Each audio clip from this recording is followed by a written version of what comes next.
పిప్పి పళ్ళని అశ్రద్ధ చేయడానికి ఇంకొక మిత్ ఏంటంటే ఫస్ట్ నోట్లో చేసే ట్రీట్మెంట్ పెయిన్ఫుల్గా ఉంటుందా? రూట్ కెనాల్ ట్రీట్మెంట్ అంటే మీరు అక్కడ ఇక్కడ విని ఉంటారు. 4-5 సిట్టింగ్స్కి వెళ్ళిన ప్రతిసారి బాగా పెయిన్ వస్తుంది. రూట్ కెనాల్ చేయించుకున్న తర్వాత కూడా పెద్దగా సక్సెస్ రేట్ ఉండదు. ఇలాంటి భయాలన్నిటికీ లోనవుతుంటారు. ప్లీజ్ అలాంటివి ఏవి లేవు.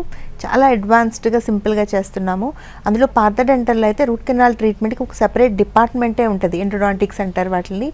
రూట్ కెనాల్ ట్రీట్మెంట్ని ఎండోడాంటిక్స్ అంటే రూట్ కెనాల్ స్పెషలిస్టులు మాత్రమే చేస్తారు. ల్యాగ్ లేకుండా చేతులతో కాకుండా చక్కగా మిషనరీతో ఎక్స్మార్ట్ అనే మిషన్తో చేయడం వల్ల మళ్ళీ పూర్తిగా మీ పంటిలో ఉండే ఇన్ఫెక్షన్ని చంపేయడానికి లేజర్ వాడడం వల్ల కూడా మీకు రిజల్ట్ వస్తూ ఉంది. ఒక సిట్టింగ్లో పూర్తి చేసేస్తున్నారండి. బాగా ఇన్ఫెక్షన్ ఎక్కువ ఉంటే తప్ప సెకండ్ సిట్టింగే ఆప్ట్ చేయట్లేదు. పైన తొడుగు కూడా ద బెస్ట్ క్యాప్స్ ఈరోజు అందుబాటులో ఉన్నాయి. ఏమాత్రం క్వాలిటీ కాంప్రమైజ్ అవ్వకుండా, మీ హెల్త్ ఎఫెక్ట్ అవ్వకుండా మీ పన్నును గట్టిగా చేసే అవకాశం 100% ఉంది.